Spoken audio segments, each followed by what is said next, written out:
1,00,000 रुपयांचे जवळपास 4.25 कोटी रुपयांपेक्षा जास्त रुपये बनलेले आहेत। मित्रांनो, व्हिडिओ शेवटपर्यंत पहा, एक महत्वाचं इन्साइट तुम्हाला भेटेल। म्युच्युअल फंड मध्ये पैसे बनवायचे असतील तर हे लॉंग टर्म मध्ये बनतात। लॉंग टर्म मध्येच खऱ्या अर्थानं कंपाऊंडिंगचा बेनिफिट भेटतो। चक्रवाढ व्याजावरती चक्रवाढ व्याज याप्रमाणे आपल्याला त्याचा परतावा भेटत असतो। मी एका म्युच्युअल फंडची स्टोरी तुम्हाला सांगतो। मी एका म्युच्युअल फंडचं नाव घेतोय तर याचा अर्थ असा नाहीये की त्याच फंडने परफॉर्म केलंय आणि दुसऱ्या फंडने परफॉर्म केलेलं नाहीये। तर हे जवळपास सगळ्या फंडचा असाच परफॉर्मन्स आहे। तर तो फंड आहे निप्पॉन इंडिया ग्रोथ फंड। हा ग्रोथ फंड 1995 साली सुरुवात झाला।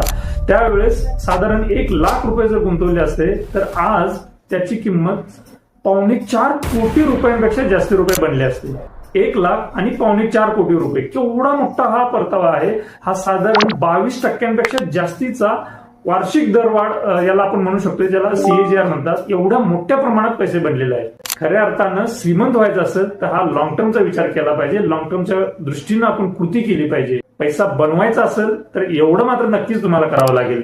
म्हणून म्हटलं जातं म्युच्युअल फंड सही है, लॉंग टर्म मध्ये पैसे बनतात। या रिलेटेड तुम्हाला अधिक माहिती पाहिजे असेल तर या नंबरवरती संपर्क करा। पण विश्वास ठेवा की पैसे बनतात, श्रीमंत होता येतं। तक्रार करायची का कृती करायची हे तुमच्यावरती आहे। धन्यवाद।